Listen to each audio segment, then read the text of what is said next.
करना पड़ रहा है। अरे चिंता मत करो बेटी, पहले पहले ऐसे होता है, आदत डालनी पड़ती है। कोई नहीं, कुछ दिन रहो, फिर देखना इसकी आदत पड़ जाएगी। मनोहर ने भी फोन रख दिया। तीनों बहनें बहुत दुविधा में पड़ गईं। रात हो या दिन, तीनों शौच करने खेत में जाने लगीं। गांव के लोग नई बहुओं को खेत में जाते हुए देखकर मुस्कुराने लगे। ऐसे तीनों बहुत परेशान हो गईं। नहीं नहीं, ऐसे नहीं चल सकता, हमें कुछ करना होगा। क्या करेंगे? ये लोग तो घर में बाथरूम नहीं बनाएंगे। मेरे पास एक आइडिया है, क्यों ना हम हगीज पहन कर रहें, उससे हमें खेत में नहीं जाना पड़ेगा। हम हगीज में ही कर देंगे और उसके बाद उसे फेंक देंगे। ये आइडिया सबको पसंद आ गया। तीनों ने बहुत सारे हगीज खरीद लिए और हमेशा हगीज पहनकर घूमने लगी। खाना बनाते हुए रीना को प्रेशर आया। अरे बाप रे, बहुत जोर की आ रही है। अरे मैं तो हगीज पहनी हुई हूँ, यहीं पर कर देती हूँ। रीना ने हगीज में ही पॉटी कर दी। ऐसे ही तीनों बहनें हगीज में शौच करने लगीं और पूरा घर दुर्गंध से भर गया। अरे ये गंदी सी बदबू कहाँ से आ रही है? पता नहीं, कुछ दिनों से हर रोज ऐसा गंदा स्मेल आ रहा है, जैसे कोई बहुत दिनों के बाद शौच कर रहा हो।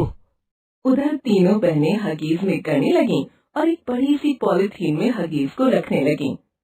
ये पॉलिथीन भर जाए, फिर इसे फेंक देंगे। ऐसे ही कुछ दिन चलता रहा।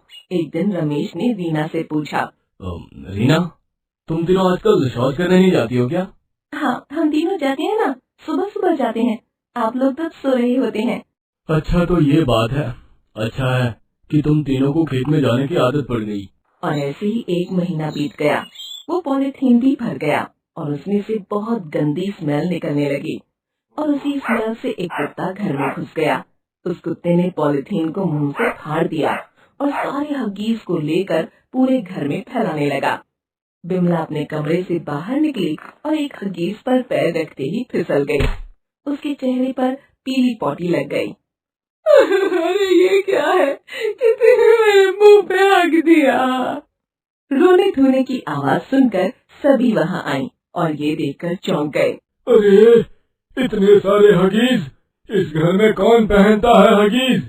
हम तीनों पहनते हैं ना बाबूजी। तुम तीनों? लेकिन क्यों? क्योंकि आपने हमारे लिए शौचालय नहीं बनाया। शौचालय बहुत जरूरी है। जब तक शौचालय नहीं मिलता तब तक हम हगीज में ही हगेंगे। ये सुनकर हरिहर ने तीनों से माफी मांग ली और उसके बाद तीनों के लिए अलग अलग बाथरूम बनवाया गया और उसके बाद तीनों बहनें खुशी खुशी रहने लगीं।